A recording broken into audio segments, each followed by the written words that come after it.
morning or what day or whatever it is for everyone out there. And welcome to this Social Sales Link Masterclass.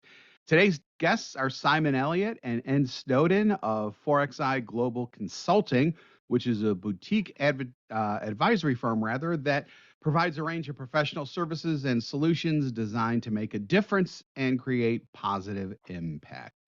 Now, Simon and Ed have also co authored True North, which is a customized guided journey toward the goal of winning better and retaining better business, which is something that we all want. Now, deep self reflection is a critical aspect of the True North methodology, and no less so when asking the question, are you merely surviving or are you thriving in your growth and retention efforts today? I think we all want to thrive. So let's find out how to do that with Simon and Ed. Thanks for joining us, guys. Good morning. Thanks for having us.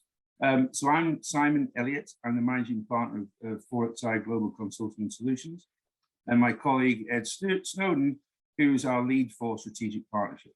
So who are 4XI? 4XI actually means and stands for something. We're focused on helping and supporting corporations, service providers, innovators, and accelerators around the human experience and a people-first approach. As you can see, the 4X's and the 4I's also stand for something as well. We have a team mainly focused in the US. However, we do have an international footprint as well, in Europe, in Portugal, London, in Santiago, and also in Tokyo, Japan. Barbara and I, the top left-hand corner, are the founders of the organization. As you can see, we've got a great team. And we believe is, and it comes back, it's going to come into the story about strategic partnerships, is that we firmly believe that our strength is in the power of our collective. You may see by my look here, I didn't get these overnight without playing the glorious game of rugby when I was younger. And the whole principle of the game of rugby, it's in it together and you win it together. So thank you, Bob, for the very kind and generous introduction. Earlier, Simon and Ed, we are the co-authors of True North, and Ed's going to go and talk about what the principles of True North is. Thank you. One of the things I like to start with is when folks come to these kinds of settings, perhaps you're expecting to see, a program of sorts, and that is exactly what True North is not. True North is about developing a new mindset that follows through with new behaviors. So how does that happen?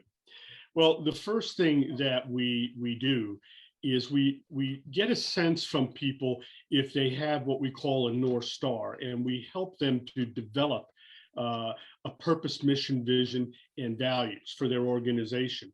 We help them to understand that when they get a handle on who their ideal client profile is, that not all prospects are going to make good clients.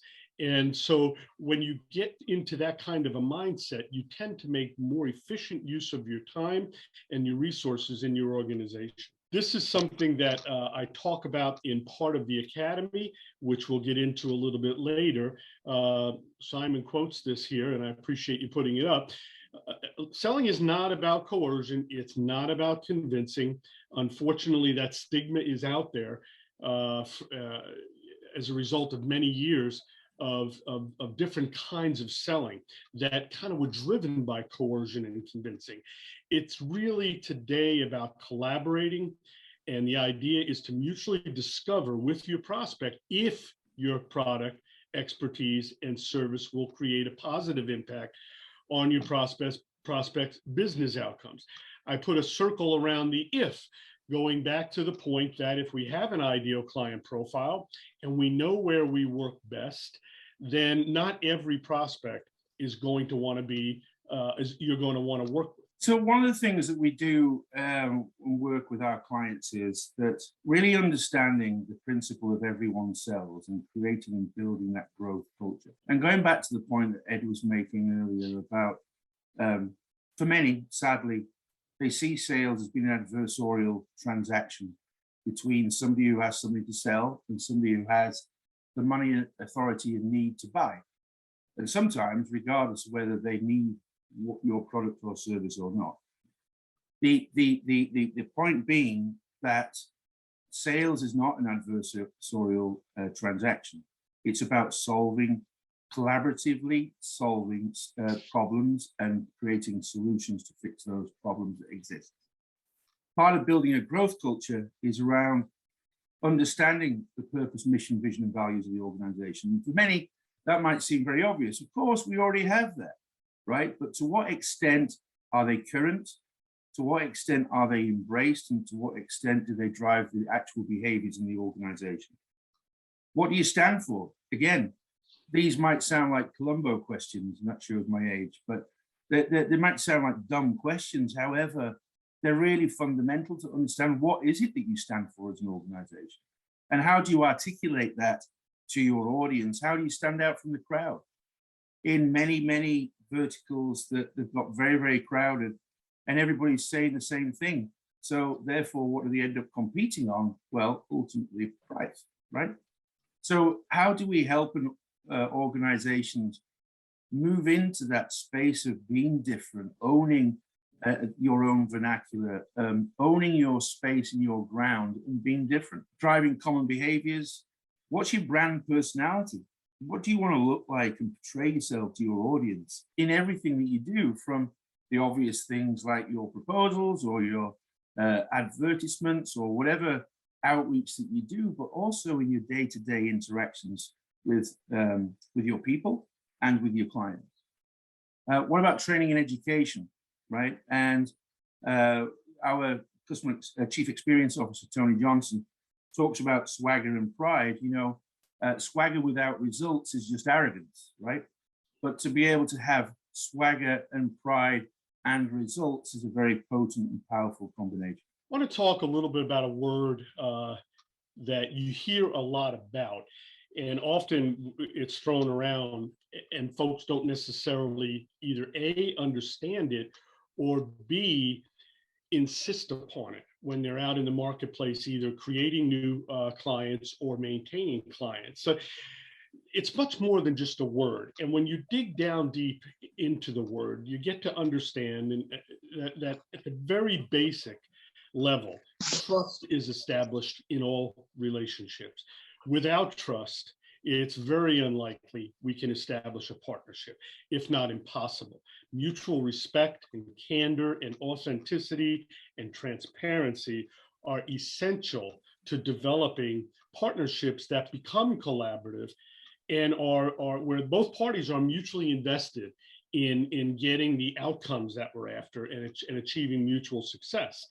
Now, if you're interested in long-term relationships versus just transactional, this is the direction you really want to go in. And so if you're looking about volume, if you're in the marketplace and you're chasing after prospects and it's all about volume, this is not a program that I use the word program. It's not a philosophy or a methodology that will work for you.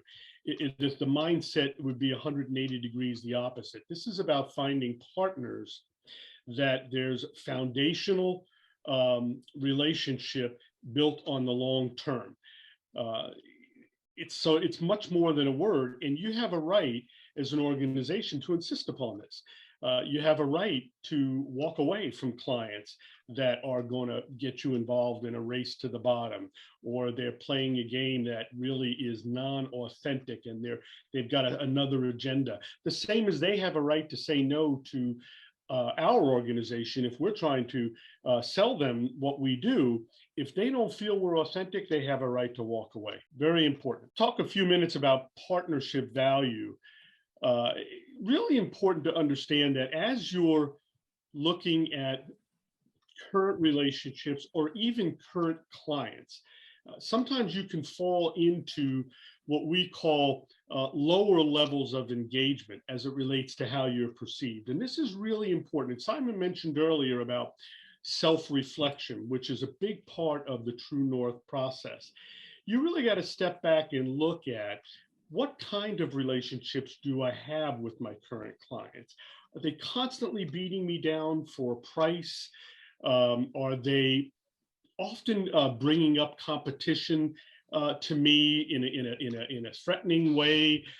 am I just a preferred provider, or am I actually somebody that they view as a partner? So if you look at the engagement level here, you can kind of get a sense for where you want to be.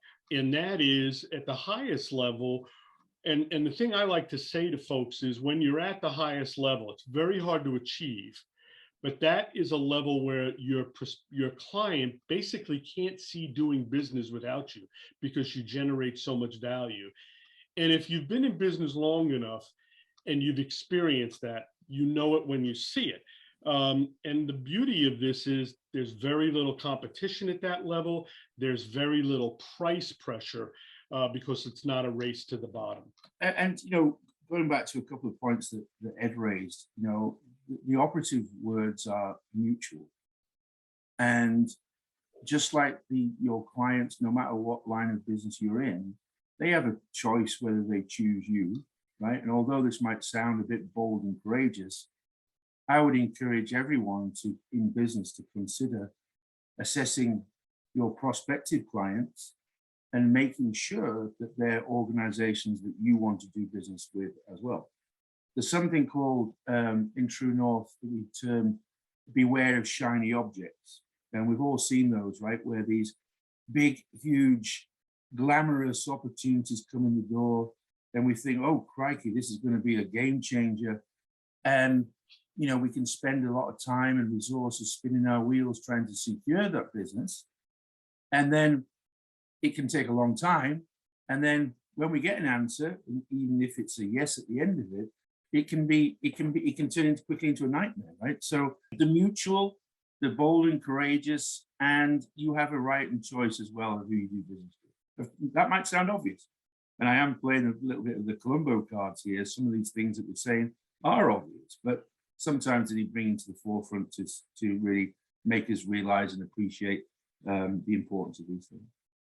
Another important piece is that if you're in a growth role or a retention role in strategic partnerships, that individual or those individuals, they're like a juggler, right? So you've got to be a relationship builder, a marketeer. You've got to be legally savvy, financially savvy, commercially savvy. There's a lot of roles involved in being able to juggle the relationships with existing and new businesses. So this is the term that we call the juggler, and it takes a lot of experience. We encourage a lot of training, of course, and it goes back to this philosophy around True North is not an administrative process. There are plenty of those out there. True North is about changing behaviors, changing mindsets, and changing results through continued embedded culture of growth and focusing on mutual outcomes, client outcomes, and of course your own. Simon and I have worked with, or have worked in the past with some great leaders, and we both worked with a gentleman that we recently were engaged with, who was the CEO of an organization, and it was a privately held organization. And he, as a leader, much to like Simon described, was responsible for growing the business. As the CEO, they wanted to accelerate their growth. So he had to juggle a lot of balls, all the ones that Simon mentioned. But the one that he had to juggle that he was struggling with had to do with trust and integrity. And the organization asked him to do something that most folks would say, nah, not really willing to do that. And instead of bowing to the desire of the organization's owner, he held up the organization's mission, vision, and values, of which integrity is mentioned, and push that back to the organization as the leader. So that's another ball you have to juggle. When you're building a purpose statement and a mission, vision, values, it can't just be words on a paper. You have to live by those. And as the leader, you have to demonstrate that in your behavior. Part of what we talk about when we're working through the True North Academy is strategic account management, which is an industry unto itself. As most of you know, that if you're involved in managing large accounts for your business, There's even an organization, I think is meeting in the next month or so, of strategic account managers. The concept of this is once you've got the deal and the relationship is launched, and it's with an ideal client partner, that doesn't mean it's going to be that way a year from now. This takes maintenance. Simon and I like to talk a little about comparing it to any relationship, marriage, or whatever. We have to be sensitive and in tune to things that go on inside our partner's organization if we're going to continue to maintain this for the long term. Because let's face it, long-term clients, much cheaper for the organization. They cost less in the way of resources than it does to go out and sell new clients. That's something everybody knows. So we have to be alert. The one thing we're aware of is change is the only constant that we can expect. It could be the person that we initially engaged leaves the organization. It could be the financial parameters, performance of the organization change. It could be a lot of different things that will impact and affect our partnership. So you always need to be, if you're in a strategic account management role, and in many organizations, I'll step back for a minute, the frontline people that are selling new business also are involved in maintaining new business. You have to be acutely aware of what your position is in that organization at all times. So one of the things we work through as part of True North is something we call a health watch or a client profile. And we categorize the observation of the health check under three categories, 3 Ps: professional relationship, performance metrics, and perception. And if you go through the True North Academy, you'll see there's ways that as a strategic account manager, you can take a measure of these, each one of these. How are you doing in the performance metrics? Absolutely important. How are your professional relationships with the key stakeholders within the organization? And what is their perception of you? You could be doing a great job. You could be knocking it out of the park in terms of the performance metrics with your client, but they think you're difficult to work with. That may outweigh the other areas. So understanding these through a health check or a health watch before they become problems is really, really important. Simon, do you want to add to that in your experience? Yeah, so I think one thing that's really interesting, and both Ed and I ran sort of large portfolios, me in business and industry, and Ed in healthcare, and billion-dollar portfolios. And one of the watchwords that we would have to look out for is the client loves us.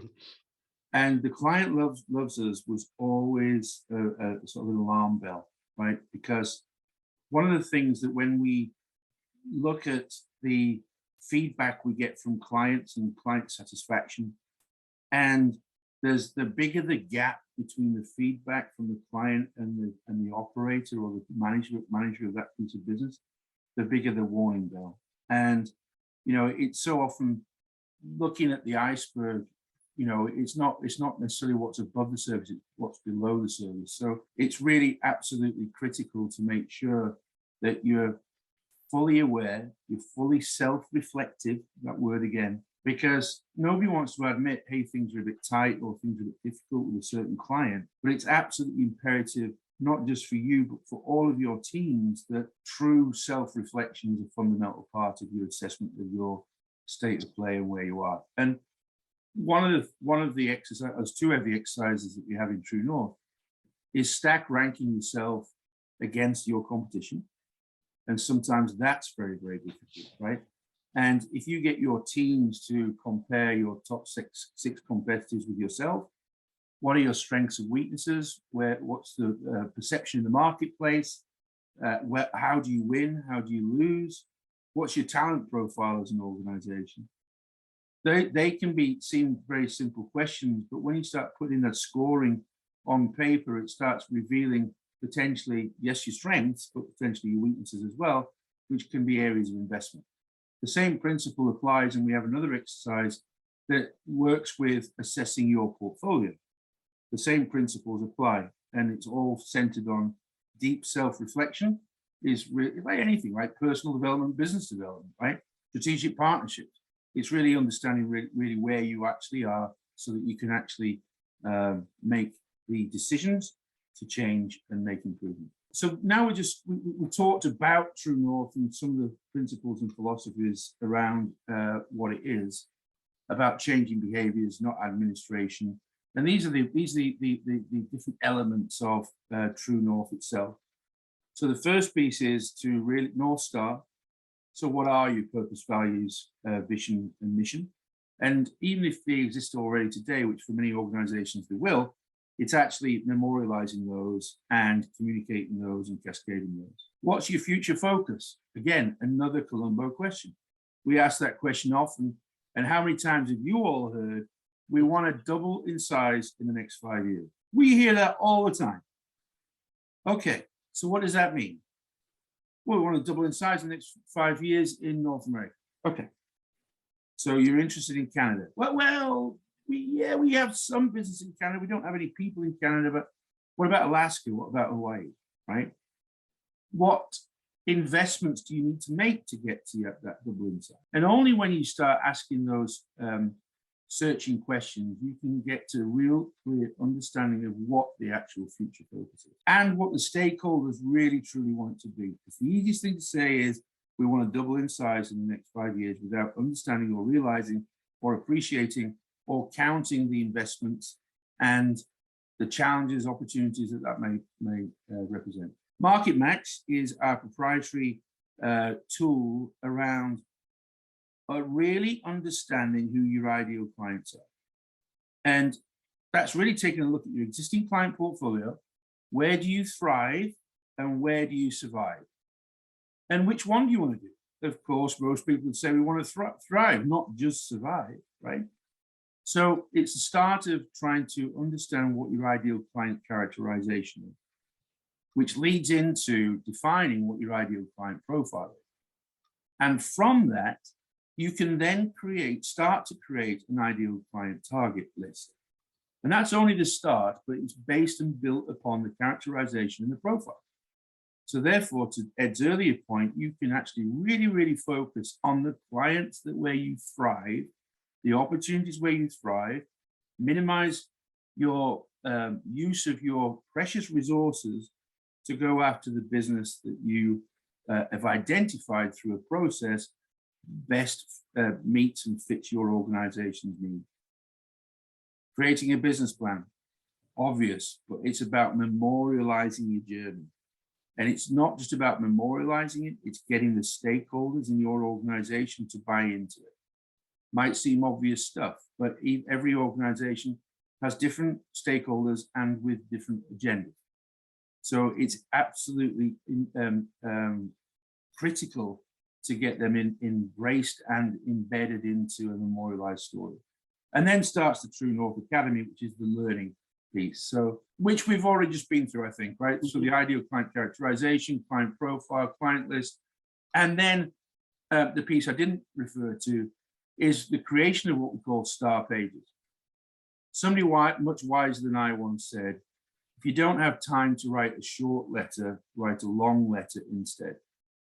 And the same principle applies around the star page. I'm sure, as you've all seen, many organizations have reams and reams of marketing material. And one of the biggest mistakes that they ever make is, let's put all the marketing material, whether the client needs it or not, whether it answers the questions or not, into a big document and send it through the mail. That, by the way, the client never reads. Star page principle is around how can you distill your value, your value offering as an organization into ideally one page, but at the very, very, very most two. If you say it quickly, it sounds really easy, but let me reassure you, it is not. But it's a really valuable and well-worthy exercise to go through, because it makes you question every single piece of your ream of marketing materials to what's really important. And what's really important through the context and the perspective and the lens of your target audience that you've already identified previously, by the way, by the ideal client list and the ideal client profile. You now know who those folks are.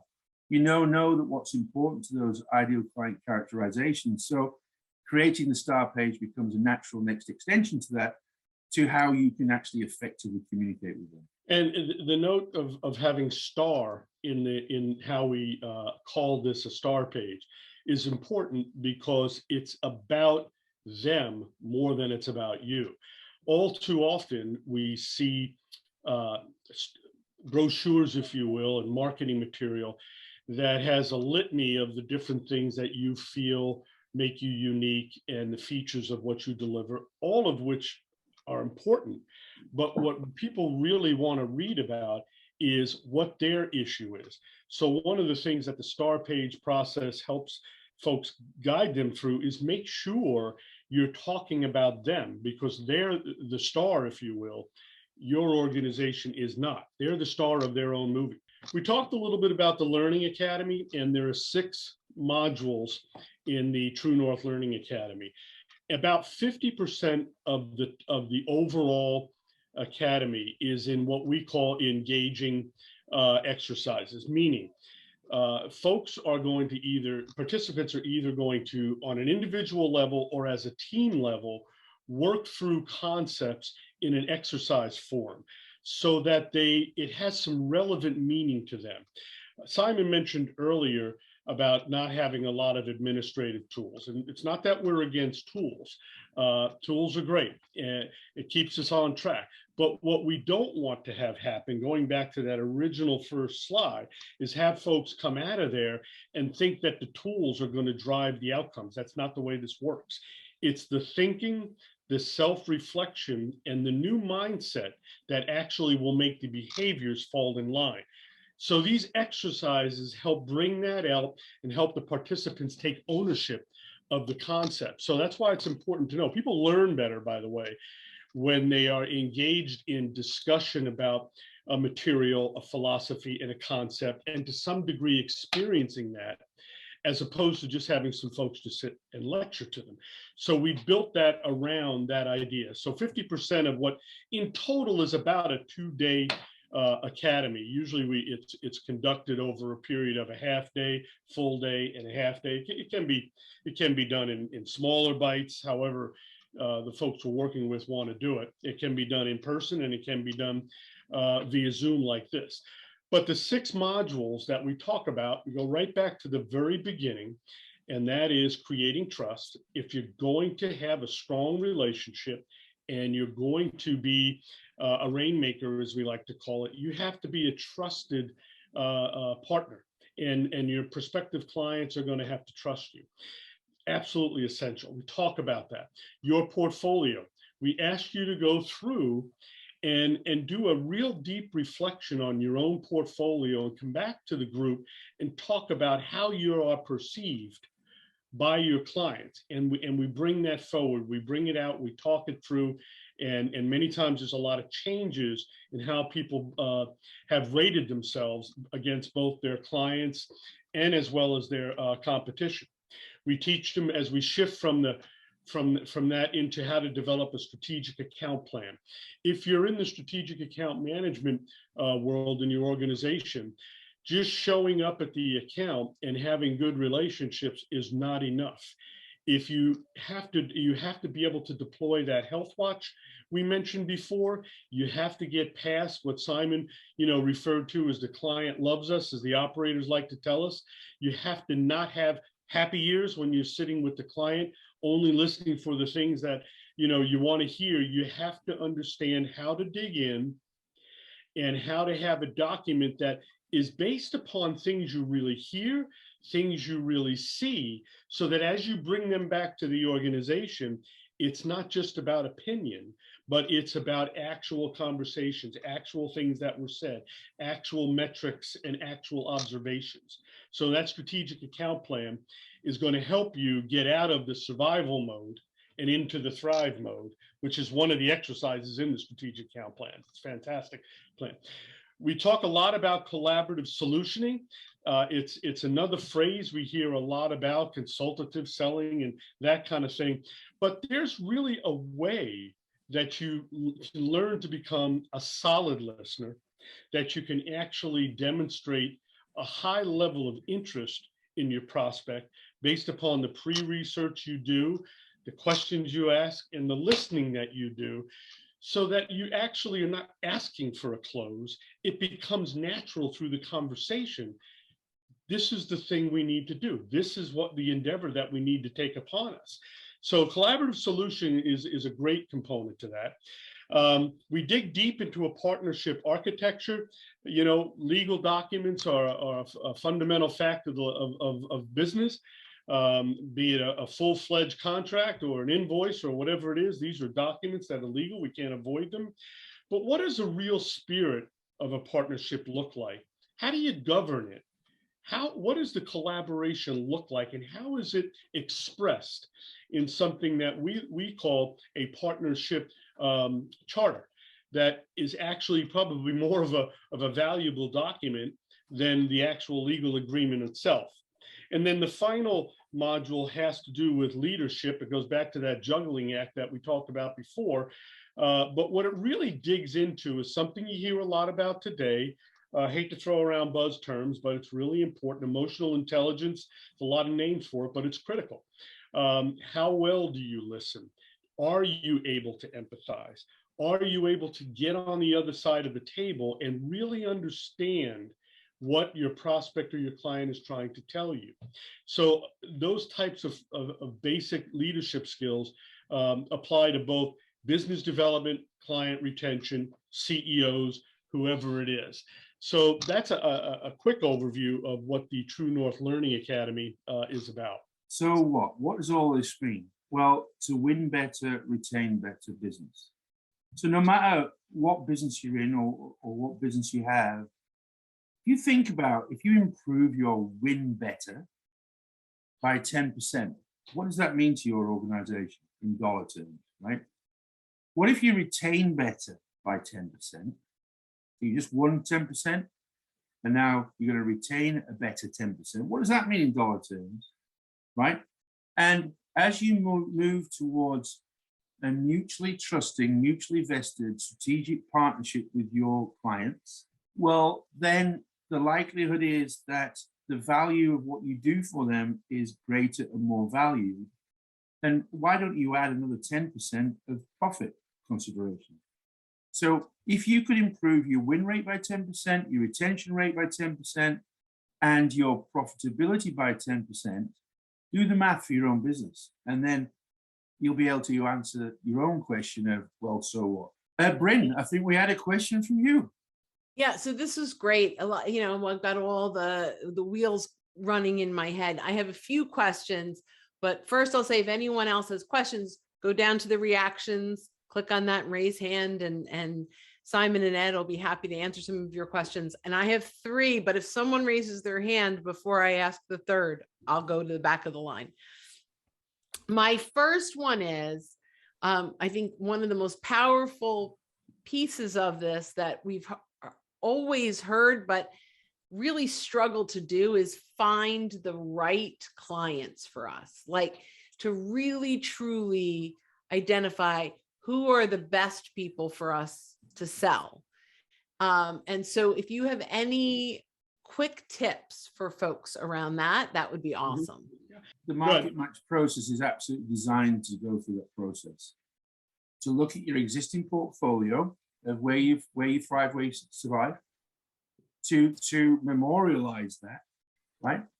To add a bit of aspirational, where might you want to thrive into the future as well. And once you've got those traits literally down, this is the market match process that we take folks through. Once you've got those characteristics down on a piece of paper or a spreadsheet or a PowerPoint, or whatever you want to do it, then start mapping out, well, what do ideal clients look like that match those characteristics? How big are they? Where are they? What industries are they in? How complex are they to deal with? If you're selling IT solutions, look at the way that they buy IT solutions. Right. Because anybody who's in IT goes to a large multi-billion-dollar complex organization with a very powerful IT group. It's not to say that they shouldn't be on your list, but they may not be your priority because it could take you years to close, That's great. if ever, right? Yeah. So it's a bit like a Columbo approach to the whole thing, right? Asking real obvious questions of you and the business to memorialize that, to then, from that ideal client profile, actually create a list of actual clients that meet that profiling. And that Which becomes you can do your in LinkedIn, guys. that becomes your go-to list. And using LinkedIn as well, of Yeah. course, for your research, right? Yeah. And So- you reach out. Yeah. The other thing I'll add to that is when we complete market match, there's no magic here. It's a self-reflection and a deep dive into your business. And our goal, if I can be so bold, is to get you as close to your ideal target imagery as we can get. You probably won't get to 100%. You really find out when you get into your first meeting and you ask some questions, and then you get to understand what they're about. So, but when you begin, the market match really takes you into a deep dive about your existing clients. You can see where the squeaky wheels are and why, and you can see where the folks that are humming along, and when they have an issue, they call you. If you make a mistake, they forgive you. They don't automatically pull out the contract and start waiving it. You can see who they are. And legitimately, just as from a high level, you have two categories. You have the demographics and you have the geographics. The demographics, the things Simon and I are talking about relative to characteristics and attributes.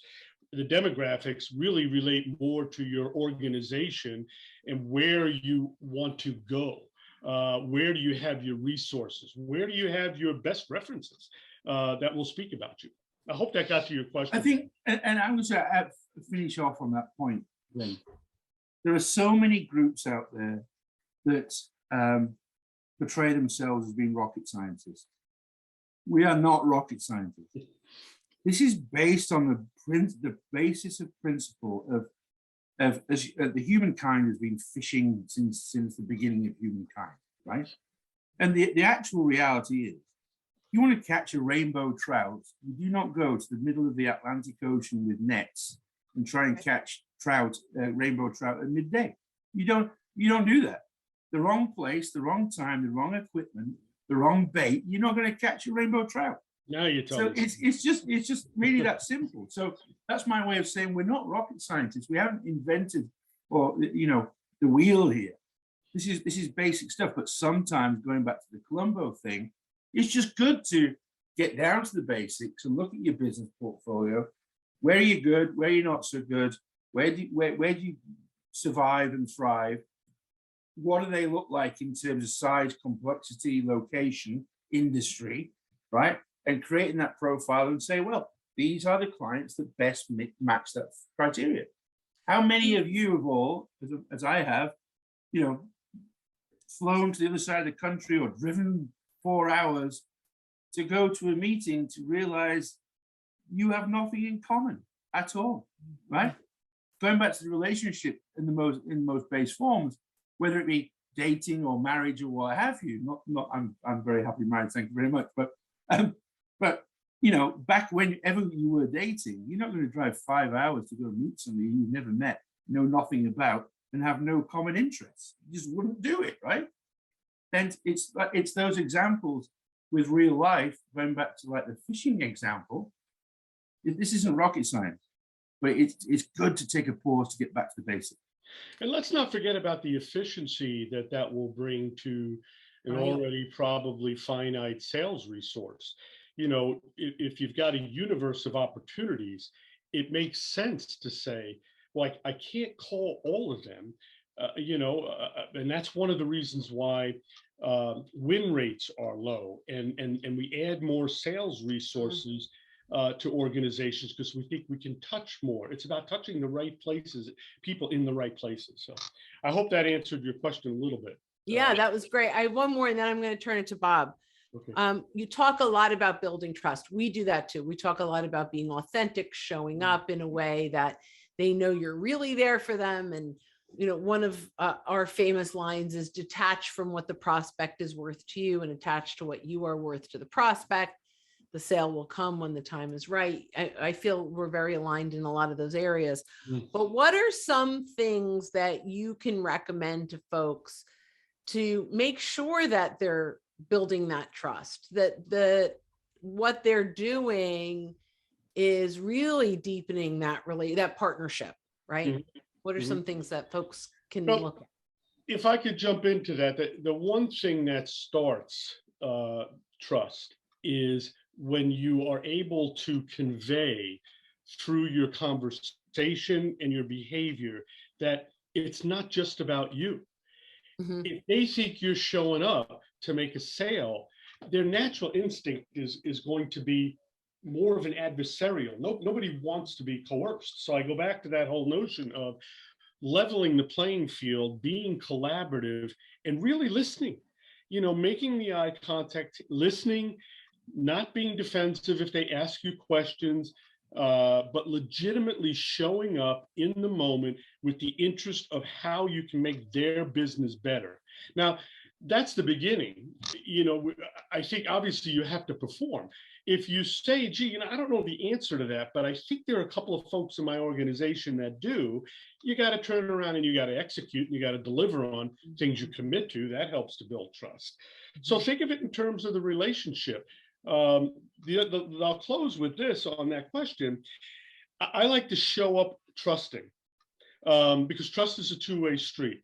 If they lose it, that's a different conversation then. So I like to show up, if I've got the right ideal client profile, thinking they trust me to begin with, it's mine to lose. So I want to behave in such a way that I have that trust. So, but it's a great question because it's essential. That is essential. I think it's a mindset thing, first and foremost. And going back to what I said earlier, that the sales growth, business to business relationship is not an adversarial thing. It certainly should never be that. And in those initial meetings or whatever stage, especially the initial meeting, it should be as much about you assessing the readiness and the appropriateness of the client in front of you for your business as they are with you, right? Because it's, going back to the fundamentals, you don't want to enter it into any relationship where there's not mutual trust, mutual capability, mutual reliability, mutual, you've got my best interests at heart. And I'm sure, like many of you, some of my best long-term customers that I've ever had have started with just genuine, honest conversations. And a couple of examples of one in particular, a large bank. They came to me 4 times, and 4 times I said, no, I can't help you. And what happened was the 5th time they came to me, that we were able to, and I was able to, and we were both able to be flexible enough to get to a position where it made sense for both of us. So we both moved and met in the middle, and it worked. And there's still, previous life from now, they're still a long-term client of that organization, and they're getting towards being one of the biggest clients of that organization. The final piece is not only mindset, not adversarial, authenticity. Salespeople throughout my career have said to me, what should I wear to this meeting, Simon? And just as an example, right? And I would always say, come as you feel comfortable. Don't wear your pinstripe suit in front of a bunch of developers in San Francisco because you might get kicked out, right? Don't turn up in a hoodie in a corporate bank in Manhattan, you might get arrested. But being conscious of that, come as you are, be yourself. That's probably the most important thing, because being yourself, losing that suit of armor, whether it be physical or otherwise, but losing that suit of armor and having genuine interactions with your clients and prospects is absolutely the best place to be. As soon as business development people make comments about something because they don't want to reveal they don't know, they lose credibility and the trust starts to deteriorate. So that's kind of one thing. Saying you don't know is perfectly fine. We're not geniuses, none of us. So there's a lot of questions we're asked, even about our own organization, that we just don't know. Being honest and candid leads to that trust. Never making decisions that are solely in the best interest of you and your organization should be a mantra as you engage with your clients and you build trust. Don't surprise them. Clients, either prospects or existing, they hate surprises. Never put yourself in a situation where they're being surprised if you can avoid it. So there's a lot of, natural human things you can do to protect trust. Once it's lost, you got to move on. I mean, and the combination of that with authenticity and going to the LinkedIn world, Ren, how often have all of you had an outreach on LinkedIn in mail, and they'll say, "Hey, Simon, I'm really interested to learn more about your business. It's very, very interesting what you're doing. Can we set up a chat?" And often I'm very open on LinkedIn, and often I'd say, "Yeah, sure, let's have a chat." But when that chat or the next email comes in, and it's just blazingly they're trying to sell me something, that's not authentic, right? It's just a false door, the false door into something that's not real. And therefore, about the long-term trust and losing it, Right. I'm done. I'm done. I'm not we say connect and pitch is a bait and switch. Yes, right. exactly. Yeah, exactly. And nobody enjoys that experience. So why do it, right? Right. And we will often, like when we're training, we'll say, if you've been a victim of connect and pitch, put a V in chat, like that. We often say that, and almost everyone does it. And then, it gets them thinking, if I've been a victim of this, do I want to be the perpetrator? And it's funny how many people are perpetrating it only because they grew up in a cold calling mindset and then brought that into LinkedIn and they didn't know any better. Right. And so I love what you're saying. But let's let Ross quickly ask his question, then we'll go back to you. That's exactly what I was going to say. Go ahead, Ross. Yeah, great. Ed and Simon, thanks. Great presentation and even a better slide deck. However, the true North focus to me appears to be the Fortune 500, not the mom and pops, the small SMBs, which are the focus of many of the social sales link community. Yes, the principles presented are timeless. They cut across all verticals, all sizes, all shapes and forms, et cetera. However, for us, I'll speak for myself, what is of real interest is how to operationalize the principles presented for smaller prospects. Said another way, what is a thoughtful crawl, walk, jog, run strategy? Thanks very much. So, Ross, thanks for the question. We appreciate it. Great So first of all, like we're professing here, we've also done our ideal client characterization, client profile. And you are right, Ross. We are focused on not necessarily Fortune 500, but probably organizations that are at least $25 million in revenue and up to probably a couple of billion. Sure, right? And very understandable.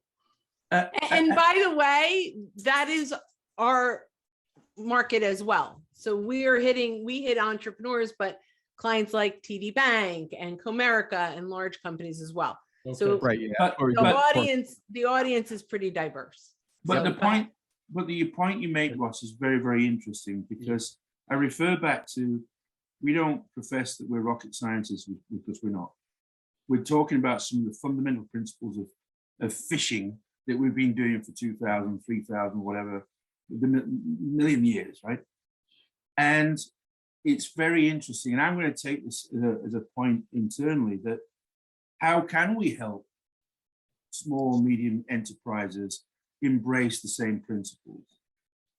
Because although our business model is focused at that size of the bigger size of organization, I think that's a great notion. And I'm going to take that as a question, but maybe a question that becomes a recommendation that we look at 4xi and make some materials available to a broader audience. Because ultimately, our goal is to help other organizations, no matter how large or small, be successful. Yeah, that's an excellent response, Simon. And I just might offer my thoughts on that. Your principles are terrific. How can you democratize them for a smaller audience, an audience that's going after that 1 million to 20 or 10 million or whatever size enterprise? That's a very large audience in terms of aggregate numbers. If you were to start a users group, a subscription, rather than this high level one-on-one, very much, using Bryn and Bob's model of what they've done with social sales link, I think you'd find a pretty amazing response of interest and enthusiasm to be a part of a community that you would create. One of our, I'm probably sharing somewhat an internal secret here, but I'm happy to do so. That part of 4xi's growth and development is we are building and getting ready to launch what we're calling 4xi 360, which is an online platform of digital assets, processes, tools, videos, content for anybody to consume, right? So to have one of those modules around market match and about careful selection of client prioritization, profiling, and target lists, absolutely can be on that in that initiative, and therefore anybody can have access to it, a fraction of the price, right? So easy access tool to help organizations of all sizes. It's a great question. I really appreciate you bringing that up, Ross. Thank you. Awesome question for us. Just on behalf of our community, we offer any assistance if we can help you in that journey of sort of going down market. I think Bryn and Bob and everyone else, I don't want to speak for them, but my sense is that they would eagerly embrace any overtures to participate, collaborate with you, because again, your principles are timeless. They're true for every environment. It's just how can we make them digestible, bite-sized for a smaller sized enterprise. We have two principles we have many principles at 4xi, but two of the main ones is leading on to what you just said there, Ross. That first of all, our strength is in the power of our collective. And secondly, we're better together. And that means not just internally with 4xi folks, but all of our partners, all of our communities, everybody that we can help and support out there, that those two things ring true, right? Our strength is in the power of our collective, and we're better together. Well, the thing, and I'm new to LinkedIn, I'm getting tutored by Bryn and Bob in the community, but it's a phenomenal phenomenon that what goes around comes around, that by you participating in our community or us in your community, we will find opportunities that we'll want to pass along to you because they're outside of our immediate wheelhouse, but they might fit squarely within your wheelhouse. So it's not an act of charity, it's an act of common good for all of us. Sure. Yeah. Now, Simon and I have known each other for a very long time. My very first class, no, the second class I taught for Aramark many, many, many years ago, I think in Chicago, Simon was in that class and we connected. Part of this is us wanting to spread their word, right? Like this is all part of community and partnership. And yeah, I mean, as we explore further, and I love your feedback there, Ross, because we know the value that Simon and Ed bring to the world, and that's why we wanted to bring it to you guys. If I could just add something to this. Simon and I have had the pleasure of working in large Fortune 500 companies for most of our career. And, they're great to work in. But there's thousands and thousands of employees, and change is not easy. Controlling culture, especially if it's a spread out organization all around the globe, very, very hard to do. So, but the principles remain the same because the common denominator is people.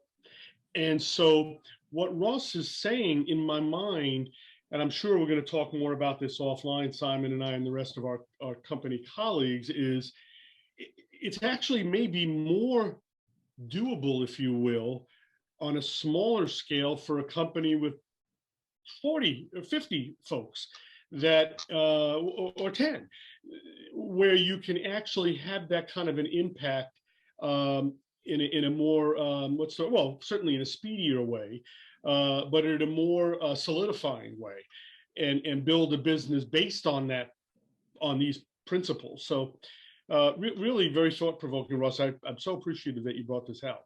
And I'm conscious of time, Bryn. We have 3 minutes left, so I guess we want to think about wrapping up.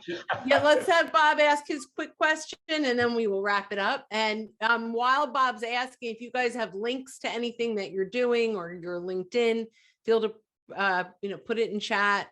Whatever you're, if you have downloads or anything you want people to do, feel free to add that. So, Bob, your last question. Okay, so I just want to take a step back just a little bit and just look at your whole process in general, which, by the way, I find fascinating. And Bryn can tell you, I really love to dig into stuff like this. But would you say that this process is more for companies that are a bit more transactional based in terms of their products and services, or more in like a continuing relationship with clients? And the quick follow on to that, if there's a company that is more traditional or transactional, I should say, could a company use these frameworks and strategies to actually either become more continuing or to beef up the continuing side of what they're doing? Transactional and is kind of it's a word that it kind of concerns me as to labeling the relationship. And here's why I say that. Mm-hmm. Companies often have contracts where you get paid on a bi-weekly basis or monthly basis, whatever it is. But you're really transacting business every day, every moment of truth. Every time you engage your customer and your customer's customer, that's a transactional experience, so to speak. And that's why that word hesitates me. I hesitate. Even if you're in a transactional business, you hopefully are building the kind of connection with that, where that transaction is going to be recurring. And so, yes, it may seem on the surface like it's going to have a little more value to a, non-transactional, but the reality is the principles hold up. Going back to that whole people do business with people. If I'm selling you, 4 hours of consulting, I don't want our relationship to end at the end of 4 hours. I want you to call me 3 months from now. I got this problem. Can you give me another hour? Does that get to your question? But if you want to add anything to that, Simon. I think I go back to the fishing example.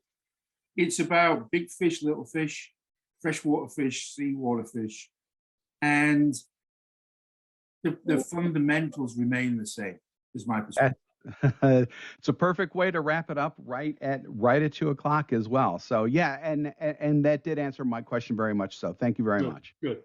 Great. And I just sent a note to the chat with my email address, our website address. You can also see here, hello at 4xiconsulting.com. Come and look at our website at the as it says there. Thank you all very much for joining us. We appreciate you listening to us. Yes. I hope you enjoyed it, and we gave you at least some nuggets and not too many Columbo moments. But thanks ever so much, Bryn, Bob. It was amazing.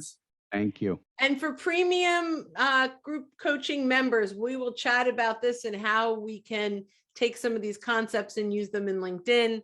Please connect. I put both Simon and Ed's LinkedIn URLs up in chat if you scroll up a little bit. I don't say this often, but these are folks that you have to follow. This alignment in the way to think is critical, whether you hire them or not. Absorb as much as you can possibly do and engage on their content, because this is absolutely vital to success today and moving forward, that authentic partnership relationship building mindset. And guys, thanks so much for your time. Ed and Simon, thank you. You guys are brilliant. Thank you. Thank you all for attending. Appreciate it. Appreciate it. Bye-bye. Have a nice one, guys. Bye-bye.